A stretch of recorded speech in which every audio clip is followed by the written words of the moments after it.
இதிகாசங்களின்படி கார்த்திகை தீபம் தோன்றியதற்கு பிரதானமாக 2 வரலாறுகள் சொல்லப்படுகின்றது. ஒன்று, இந்து சமய தொன்மம்படி பிரம்மா, விஷ்ணு, சிவன் ஆகிய 3 பேர் முறையே படைத்தல், காத்தல், அழித்தல் தொழிலை செய்வதாக நம்பப்படுகின்றது. அதில் படைத்தல் தொழில் செய்யும் பிரம்மாவுக்கும் காத்தல் தொழில் செய்யும் விஷ்ணுவுக்கும் தங்களில் யார் பெரியவர்கள் என்ற யுத்தம் வந்தது.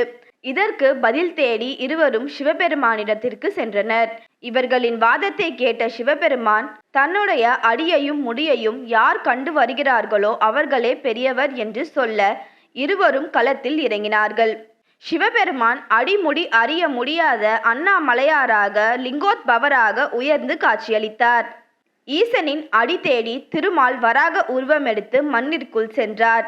பிரம்மதேவர் அன்ன பறவையாகி முடியை தேட சென்றார். எவ்வளவு தேடியும் இருவராலும் அடியையும் முடியையும் காண முடியவில்லை. திருமால் தனது தோல்வியை ஒத்துக்கொண்டு சரணடைந்தார். மேலே சென்ற பிரம்மாவிற்கு தோல்வியை ஒப்புக்கொள்ள மனம் வரவில்லை. அப்பொழுது ஈசனின் முடியிலிருந்து ஒரு தாழம்பூ கீழே விழுவதை பார்த்தார் பிரம்மன்.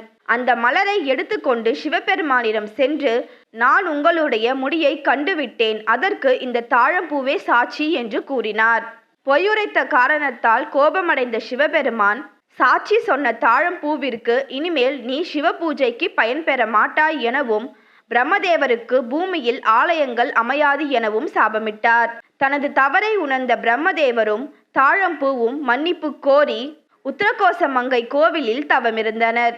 தவத்தின் பலனாக இருவருக்கும் சிவபெருமான் பாவ மன்னிப்பு கொடுத்தார். மேலும் விஷ்ணுவும் பிரம்மாவும் சிவபெருமானிடத்தில் தங்களுக்கு காட்சி அளித்த அதே ஜோதி வடிவில் மக்களுக்கு காட்சியளிக்க வேண்டும் என்று வரம் கேட்டனர்.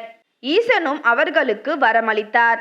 அந்த வரத்தின்படி திருக்கார்த்திகை திருநாளில் திருவண்ணாமலையில் ஈசன் ஜோதி வடிவாய் எழுந்து நின்று இன்றும் அருள் புரிகிறார்.